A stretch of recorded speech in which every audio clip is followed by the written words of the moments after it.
നാട്ടുവിശേഷങ്ങളിലേക്ക് എല്ലാ മാന്യ പ്രേക്ഷകർക്കും സ്വാഗതം. പാലക്കാട് ശകുന്തള ജംഗ്ഷനിലെ എസ്കലേറ്ററുകൾ നോക്കുകുത്തിയായി മാറുകയാണ്. ഒരു വശത്തേക്ക് മാത്രമേ ഇത് പ്രവർത്തിക്കുന്നുള്ളൂ, മറുവശത്ത് പ്രവർത്തിക്കുന്നില്ല. നഗരസഭയുടെ മുനിസിപ്പൽ ബസ് സ്റ്റാൻഡ് റോഡിൽ നിന്നും ശകുന്തള ജംഗ്ഷനിലേക്ക് കയറുന്ന വഴി രണ്ട് സൈഡും പ്രവർത്തിക്കുന്നുണ്ട്. എന്നാൽ ശകുന്തള ജംഗ്ഷനിൽ ഇത് വർക്ക് ചെയ്യുന്നില്ല.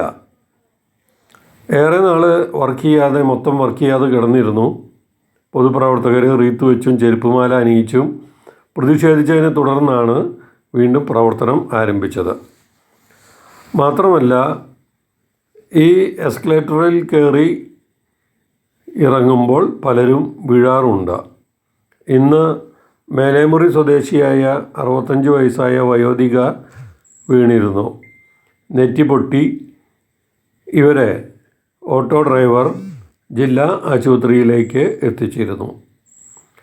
പലരും ഇതുപോലെ വീഴാറുണ്ടെന്ന് അവിടെ നിന്നിരുന്നവർ പറഞ്ഞു. ചേച്ചിയുടെ വീട് എവിടെയാണ്? മേപ്പറമ്പിൽ. ഇത് കയറുമ്പോഴാണ് വീണ്. എസ്കലേറ്ററിലേക്ക് കയറുമ്പോൾ വീട്. ഇവിടുന്ന് അങ്ങോട്ട് കയറായിരുന്നു. അവിടെ പൊട്ടിയുണ്ട് അല്ലേ? ചേച്ചിയുടെ പേരെന്താണ്? തങ്കമണി.